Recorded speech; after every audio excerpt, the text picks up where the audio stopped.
The reason why marketing campaigns never really work isn't because of the marketing at all. Yet we're being taught some new method every 5 seconds, and this new method is supposed to be the new opportunity that helps you achieve whatever insert your goal desire that you want. Sound familiar? And then when you try the thing, it doesn't really happen. And there are a few reasons why the current marketing flavor of the year may not work for you. Sometimes it's a lack of implementation or a lack of clarity overall. And it really comes down to 3 main components. Consider it an order of operations to help your business grow, because when this order is followed with the right product, the right service, it's like magic. The marketing conveys a message that compounds desire that the product or service has. And as a result, it converts attention into buyers. And you've probably seen this if you've ever been a part of any program or mastermind or course. A handful of people will just crush it, while others who offer the same exact thing fail. I know, because when I started out marketing, the same thing happened to me. And the reason why they fail is because of the order. Number one, the product or service does not create enough demand to be able to harness the desire of the actual market. And you've probably heard of the term supply and demand. If there's no demand, nobody buys. Demand creates momentum that marketing can then harness and amplify.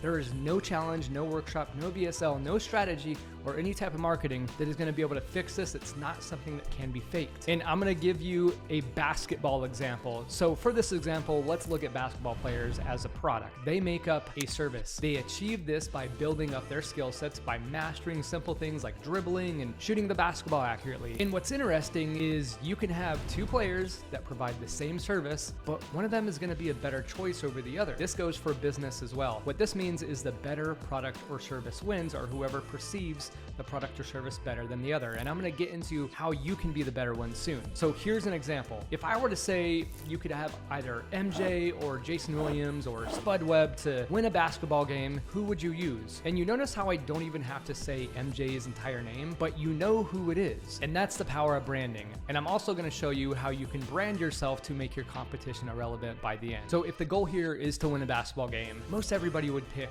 Michael Jordan. Just for some stats, Jordan would average about 33 points a game, and someone who is also a very good player like Steph Curry averages 26.6 points a game.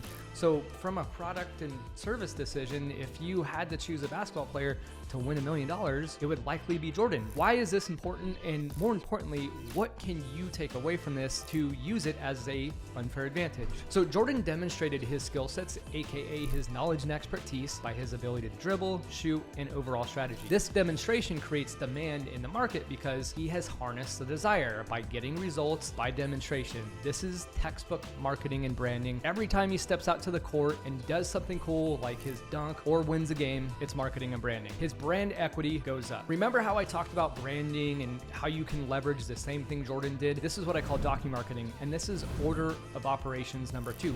It's both branding and marketing, and some of the best business owners use it. Think about the short clips you've seen with Tony Robbins talking about NLP or how he's transformed somebody's life. All the big guys do it. You just don't really see it. Now let's take Alex Hormozi as an example. Alex's content focuses on principles that have helped him grow and scale his own business. Like Jordan, he developed a skill set and productized his service. His content is his basketball court. It's paid or organic traffic. He demonstrates his knowledge, builds trust and followers, which is a foundation of any brand. And then he generates leads from marketing that convert demand to revenue, all because of those skill sets he built that gets a result from a product or service he made or offered. The key takeaway here is to focus on your product or service. It has to create demand by harnessing the desire. Marketing can only amplify the demand and desire. So let's go back through the orders. First, your product or your service. Make sure it's something the market really wants and desires, and make sure it's of quality. And then you have marketing and branding. These 2 things are so closely intertwined, which is why I just call it docu-marketing. You can make content that is both branding and marketing at the same time, that builds a level of trust with your audience if done correctly, and then sales will follow. Once you have a quality product or service, all you have to do is demonstrate how it works by doing it.